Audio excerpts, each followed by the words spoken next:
Welcome to review for the Series 65 exam. Today we are going to go over the formulas for section 1A and 1B.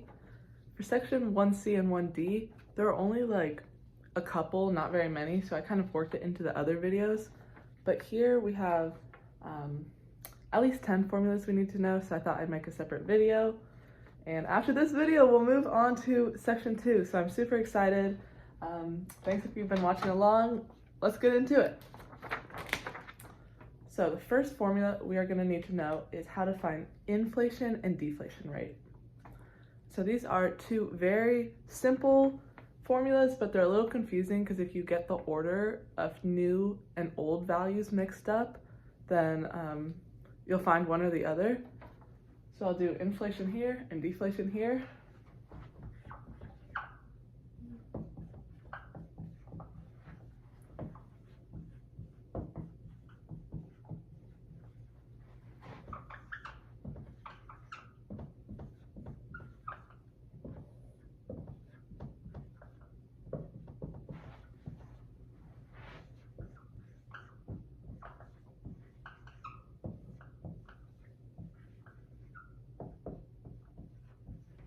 All right, here's our inflation and deflation formulas. It can kind of work if you accidentally plug in the numbers to one or the other. You just need to note that like if you're trying to find inflation and you plug it into deflation, and then it gives you like not the right sign that would match up with where you're thinking the economic growth trend is, then you can just flip the sign, but it's just easier to plug it into the right formula. So inflation rate is new value minus old divided by old, and then deflation is old minus new divided by new. And then multiply it by 100. That's probably the format we'll be asked about.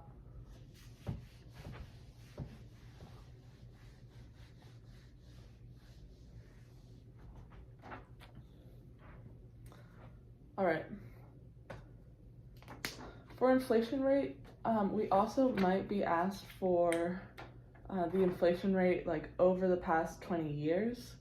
So how to find this? We do old divided by new minus 1 times 100. And then if we're asked for over 20 years, but annually, then you do old divided by new. And then you go 1 divided by n to the power of 1 over n, and n would be years, so that would be 20. And then minus 1.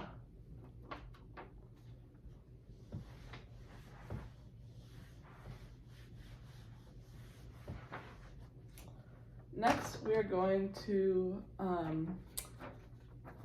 talk about the formula for real rate or interest rates. So real rate equals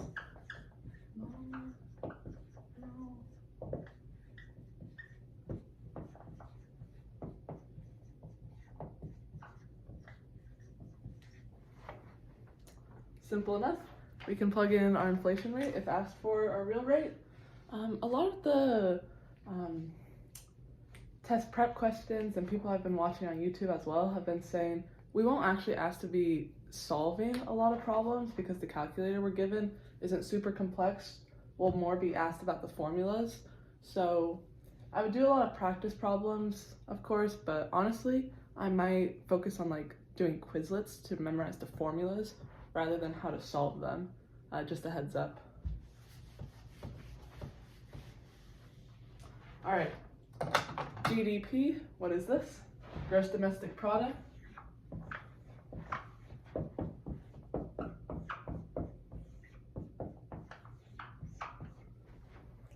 So to find the GDP, we do consumption plus investment plus government spending plus net exports. So how much a country imports and exports. This can be negative or positive. Like if it's importing more than exporting, it'll be negative. All right, next we'll need to know how to find the employment rate. Or sorry, unemployment rate. I guess you could find both with this formula, but here's how to find the unemployment rate.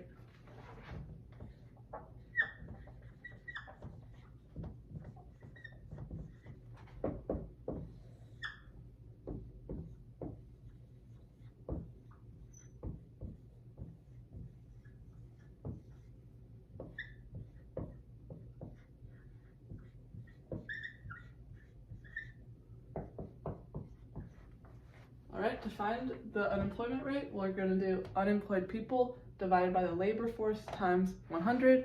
And how do you find labor force? What is included in that? That is employed and unemployed people. So basically everyone who has like the potential to work.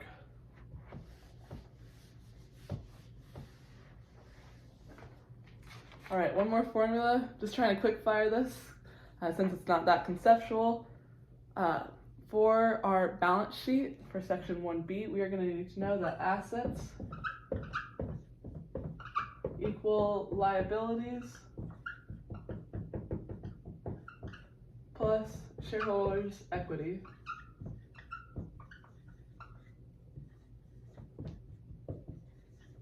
So we might be given a balance sheet to look at, and that is something that a lot of people have been saying we're going to be tested on.